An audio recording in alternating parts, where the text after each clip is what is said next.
خدا نموده رجعت جاودانه سوی خدا نموده آب است، خاک خاک و شهر شهر.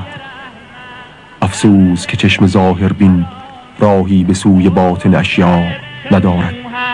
سرخوش و عاشقانه تا به تقرب حق برزند آشیانه جای کند به بزم و جای کند در قلب شهر خانه است که همچون قلب می تپد و خون تازه می سازد.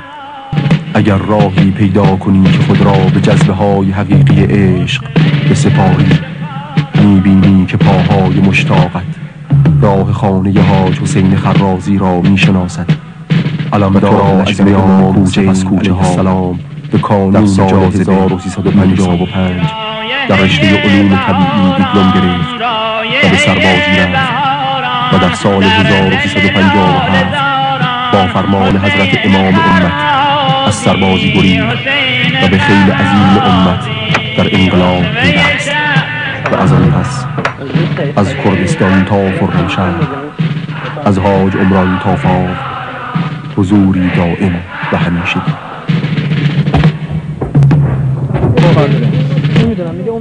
افسوس که چشم ظاهر بین راهی به سوی باطن اشیا ندارد.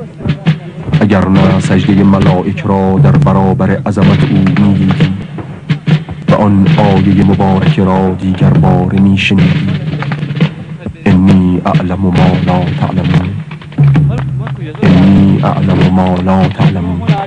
امروز در شرق ابوالخصیل نزدیک بصره و 10 سال پیش در مدرسه شبانه نمونه. خدایا چه رخ داده است! چگونه میتوان این همه را باور کرد؟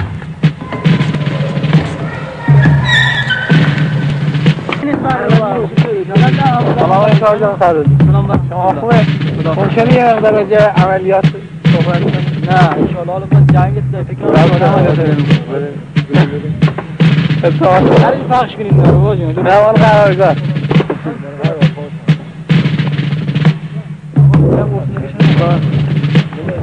بدونی که یه عملیات شهادت بیوال عرب برو بسته بالا نه رو برد میرن نام بیارن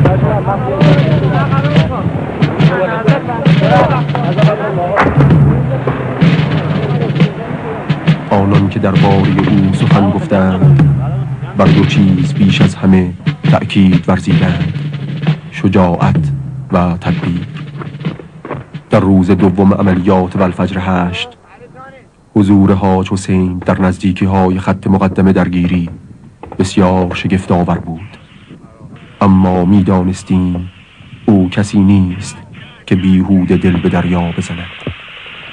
عالم محضر خداست و حاج حسین کسی نبود که لحظه ای از این حضور غفلت داشته باشد.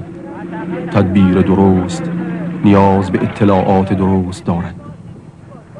وقتی خبردار شدیم که دشمن با تمام نیرو اقدام به پاتک کرده است، سر وجود او را در خط مقدم یادگار حاج حسین خرازی، پسری است که بعد از شهادت او به دنیا آمده است و نامش را آنچنان که وصیت کرده بود مهدی گذاشتند. مهدی جان، پیش از آن که تو آن همه بزرگ شوی که اسلحه به دست بگیری و علم پدر شهیدت را برداری، نجف و کربلا آزاد شده است.